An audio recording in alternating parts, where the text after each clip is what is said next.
in the desert for the NASCAR Featherlight Southwest Tour, 300 kilometers today to wrap up the 1996 season for the Featherlight Southwest Tour cars. And a difficult weather day here. It's very windy, very dusty as well. And these Southwest Tour drivers, 42 of them are about to take the green flag here. Championship is on the line here at Phoenix International Raceway this afternoon. Let's show you how the point standings stack up coming into this final race of the 1996 campaign. Chris Rodman with a 158-point lead in the series. All he needs to do is take the green flag this afternoon. Bryan Germone and Chris Trickle, though, competing for the third spot in points as well. Hello again, everyone. I'm Rick Benjamin. Welcome to Phoenix International Raceway. With me is International Hall of Famer Buddy Baker. The Southwest Tour cars racing one of their longest races for the most money this year with the championship on the line. You know, the one thing I'm looking at, 2,800-pound car is going around this racetrack. It's the biggest track they run on all year long. 40-mile-an-hour gusts out here. Those cars are going to be moving around. These guys are going to have to be extremely careful today. They'll have their hands full. These cars qualify at speeds quicker than the Winston Cup cars, 27.5 seconds around here. Well, they're quick and they're very adjustable, but the one thing you can't factor in, they don't run this type of racetrack very often, just twice a year. Well, the Phoenix Oval, of course, a distorted oval, very difficult to drive on, very racy raceway, and these drivers are here for the second time this year. We'll find out how this 300-kilometer event will go when we put them under green in just a moment here on TNN Motorsports.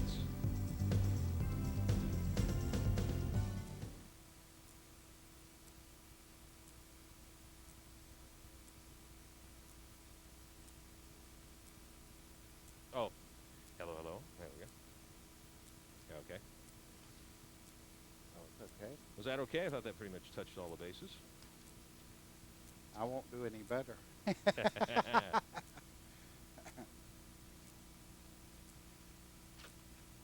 40 miles an hour, I say. Apparently. Drainus, We've got our man over. you're in the not corner there. messing with this right now, are you? Well, I've got trouble with the Yeah. mic Yeah. that I'm using They're now. both right there. We see them. They're right by. I don't know what to do about it either. They're hard by the Fan Grabber Souvenirs building. Wonder what that means. Check. 1, 2, 1.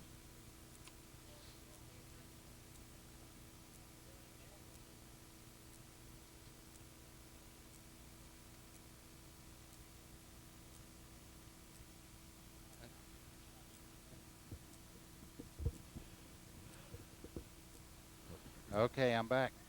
I hope this is going to work. All right.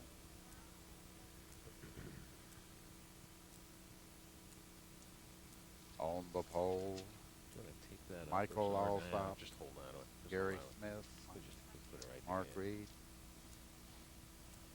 Bryan Yeah. Germone. D.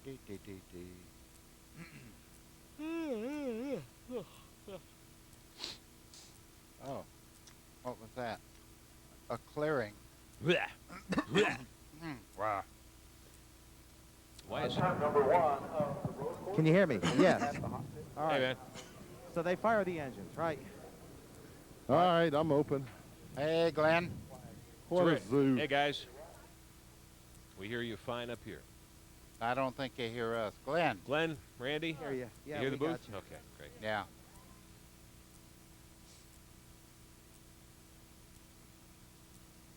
How much early are they starting these things? That's it. That's it. Mm-hmm. Oh.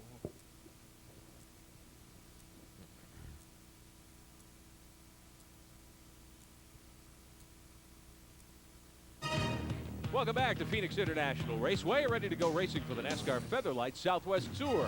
Starting lineup today, 42 cars will take the green. Michael Allsop will have the pole. Alongside him, Gary Smith from Victoria, British Columbia, Canada.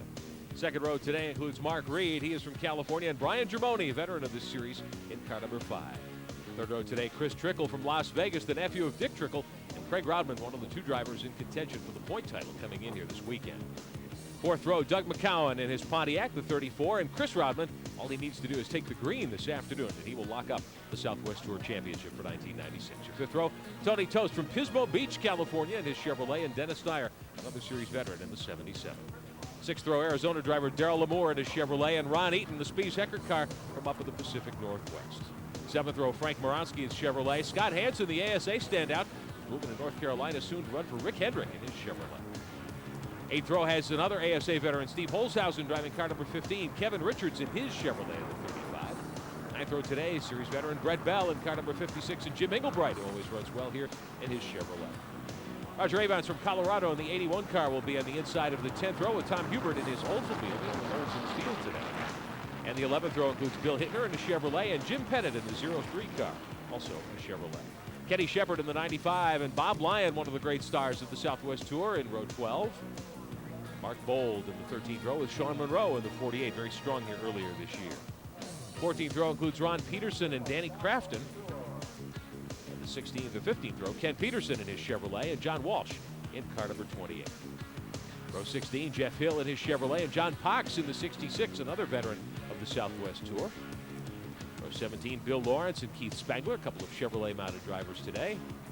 And the 18th row has Mark Wilson and Kirk Rogers. Rogers from Spokane, Washington, the Northwest Tour standout. Row 19, Mark Beach and Kenny Hendrick, who has an interesting racing background. We'll talk more about him as the day goes on. 20th row, Phil Perry and Roger Mears Jr., two drivers who made it out of the consolation race yesterday. And the final row has Doyle Olson in a Pontiac, the 67, Mac McGarry from Sacramento in car number 85. 42 cars ready to take green. Buddy Baker there on the track for a couple of warm-up laps this afternoon. Well, what they're doing right now, you see the crews there, that's the corner workers and all, giving them thumbs up. That means the racetrack is secure and everything's good out there. Our pit road reporting today, Glenn Jarrett is with us as well as Randy Pemberton. Let's check in with Glenn. Well, thanks, Rick. We're down to Michael Alston's pit. He's the pole sitter. This is only his 4th start here at Phoenix, and this is his first career pole ever. He doesn't have any top 10s this year. He's running strong in the points. He's really looking forward to today's race. A lot of inexperience here, but these guys think that they can get the job done. They got to fight the racetrack as well as the elements. Now let's go down to Randy Pemberton. Well, thank you, Glenn. As we've already documented, starting in the 8th position today is the guy with the points lead coming into this event. That's Chris Rodman. Now, one thing that is unusual about today's event is the guy that is second in points is his older brother, that is Craig Rodman. The most funny thing that has happened over the last week, and I'm standing right in front of Chris Rodman's pit, that is the fact that his brother offered him an all-expense paid vacation not to show up here. So you take a vacation for about 4 or 5 days. That's because all Chris has to do is take the green flag here this afternoon, and he will take his 158-point lead and turn that into a Southwest Tour NASCAR championship. Looks as though that championship is locked up, though. The cars have fired and have rolled away on a couple of pace laps here this afternoon. Chris Rodman will start from the 8th spot out of Redding, California. And once the green drops, he will lock up the championship. 35 Chevrolets will take the green today. A couple of Fords and Pontiacs and that lone Oldsmobile in the lineup. 14 Tour wins so far this year for Chevrolet, by far the dominant brand of car. This is the 18th and final round of the NASCAR Featherlight Southwest Tour Championship here in 1996. Buddy, you were telling us earlier, despite the wind and the dust here, the drivers really won't face much of a problem. Well, I don't think they'll face much of a problem as far as visibility. It looks a lot worse looking into the sun going down the front straightaway with all the dust that's blowing around here. Once you get locked into your groove that you run around the racetrack, it'll look more like what you're seeing right now than a distance shot that you see on some of the cameras when we were shooting across the racetrack. Field ready to go green in just a couple of moments. Glad to have you with us today on TNN Motorsports for the NASCAR Featherlight Southwest Tour season finale. We'll be back at Phoenix International Raceway in just a moment.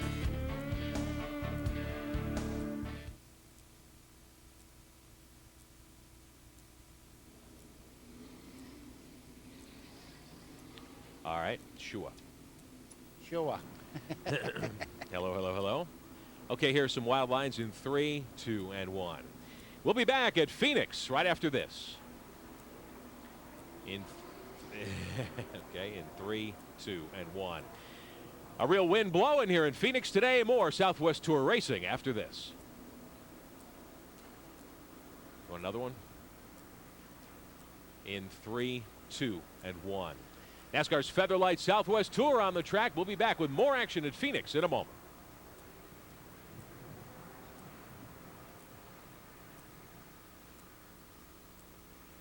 Want to welcome back or anything like that?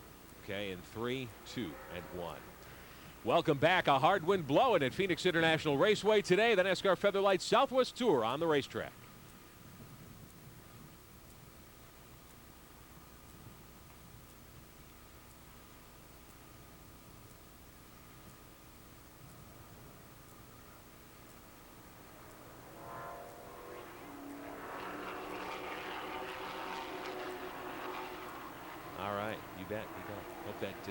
hope that got it done for you.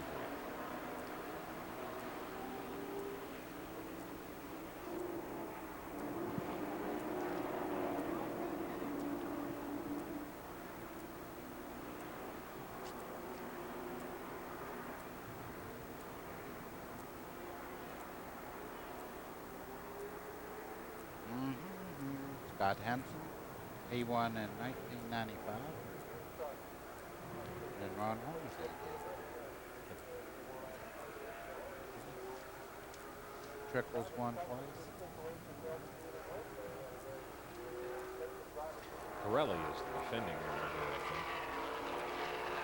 Yeah.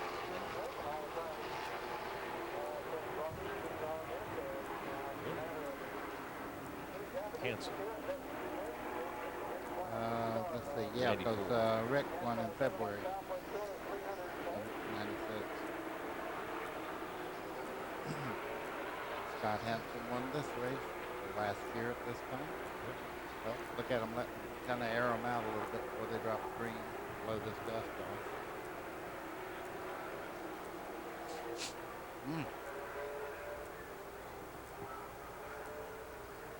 Did I mention this, Wendy? Yes, I think it is. Hey, something it might make an interesting story for us. I don't know if there's anything to it or not, but there's a Union Jack flying in one of the pits down there. I say. I see it right here. Yeah. Track up. Yeah, Ted Kennedy, the crew chief for Chris Rodman, has talked to his driver, and he's saying that the breeze down in 3 and 4 is so bad that it continuously is blowing the dust over there. He said it's upsetting the cars just under these conditions right here. Oh, and, my. So he's real concerned. He said they don't want to go. Ooh. Yeah, that's it. Yeah. Yeah. That's the ticket. Yeah. Don't go under the bridge or over the bridge. Same thing from the pole sitters pit. Really? They're saying that also says that you can't see anything at 60 miles an hour. The wind's blowing the cars all over the racetrack. Yeah, and they said whatever dust. Do we have an blowing in-car off. camera? No, we haven't. Sound truck, I've got a tremendous echo in my, a little bit of a vibration or something. I don't know what it is. Yeah. Overmodulation. That's going to be a. You hearing that, Randy? No, mine's okay, Glenn. Oh, mine's got a real bad buzz, or not a buzz. I don't know what the hell it is. Doesn't sound good. It's your turn. Thank you. You see how much dirt was on the glasses that guy's wearing? That shall be the danger. Yeah. Well, yeah, you get a sandblasted windshield running down into the corner there. You know, that's one of the things that Darlington that you have a problem with is the sand. It's sandblast the windshield and late in the race you can't see. Yeah.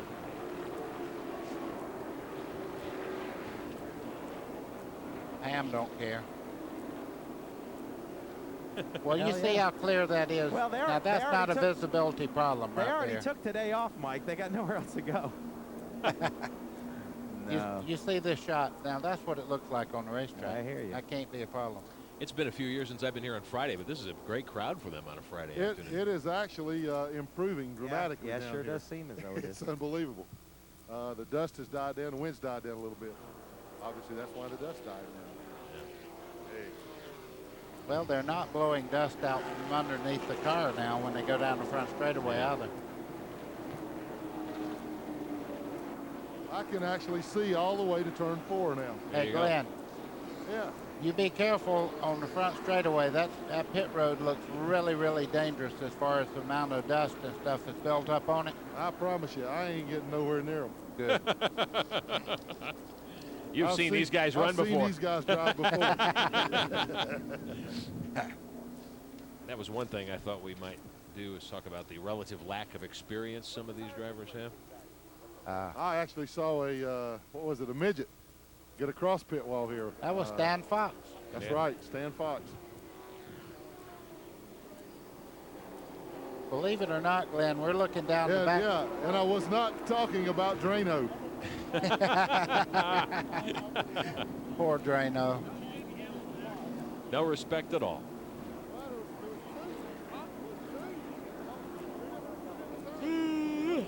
Oh. Yeah, it was. It was several years ago. Needed one more I'm cup in, of coffee Chris this morning. Rodman's. Me too. I'd love one right now. Woo, would that be good? Martha's usually good to bring us a cup of coffee, I know. too. Yeah, mud. Better? Ugh. The dust comes and goes back there. You know, it's good for one lap and then shitty for two. You know, it's just awful. They're only going half the speed that they can go. They're sending a bird dog out. There Well, goes Flying Brian. Just how much do these guys think they need to see? Gary Smith. Less than that. What they're Outside saying pole. is it's good for a lap or two, and then all of a sudden Yeah. it's not so good. Hey, Glenn. We heard the rather colorful description from the guy down there. Hey, Glenn. Yo, I've seen them run Riverside with the fog so bad that you couldn't see the next corner. I ran at Ontario. The last race they had there, remember, buddy, when the Santa Ana winds came in, we all went down into one in the first lap, and you couldn't see anything. That was 1981, 1980. Yep. No, sir. Finished 12th, I'll have you to know. All right. There's something about Wow. not being able to see that makes you a little careful. Yeah, ask Baker where he finished. Where did I finish? I know I won it one time. Not in 1980, though. You won it before that. Yeah. I remember watching you at Riverside kick up a lot of dust like this at times. Yeah, I made it all the way around on the pavement, and they stood up and cheered one time. Well, but oh my.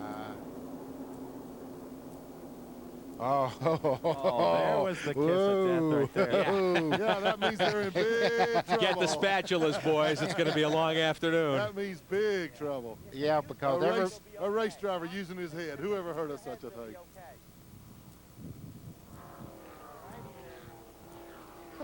Oh, boy. Dun, da, da, da. All right. That'll give them time to let it get dusty on the track again. There you go. Man, I'd want to go. The windshields look good to me. All right. Okay. Okay. All right. Tell.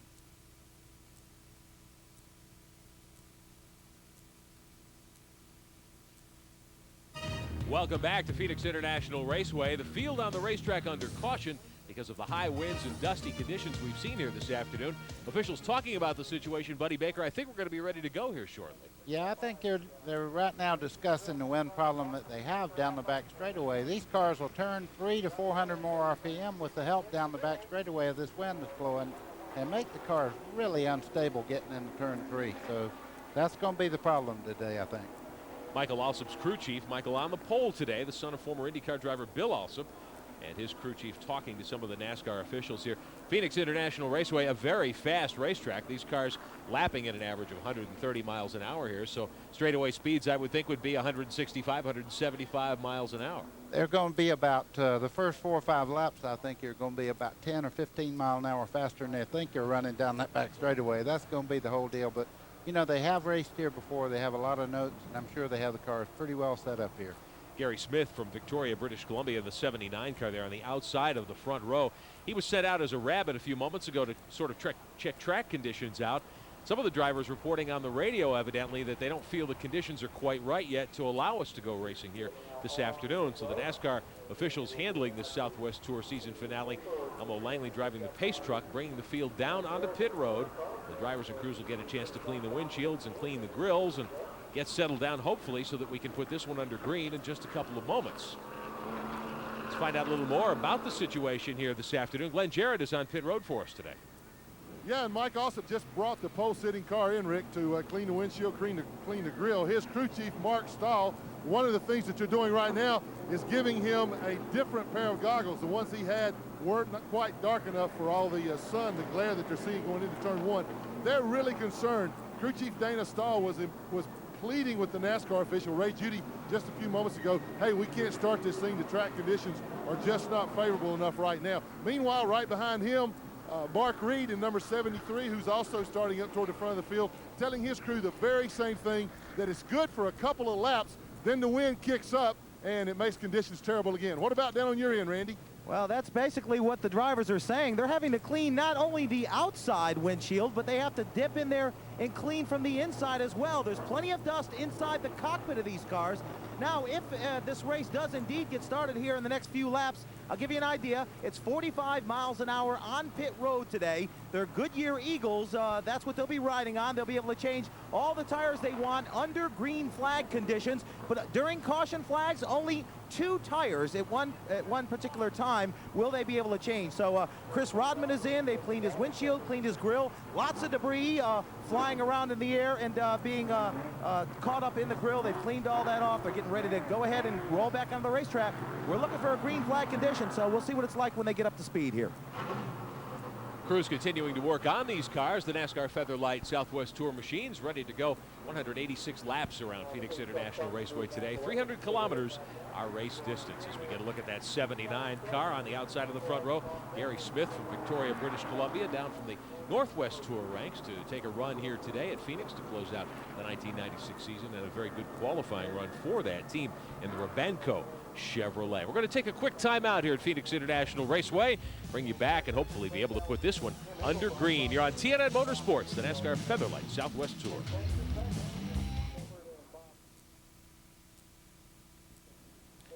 Okay, Well, boys, what do you think?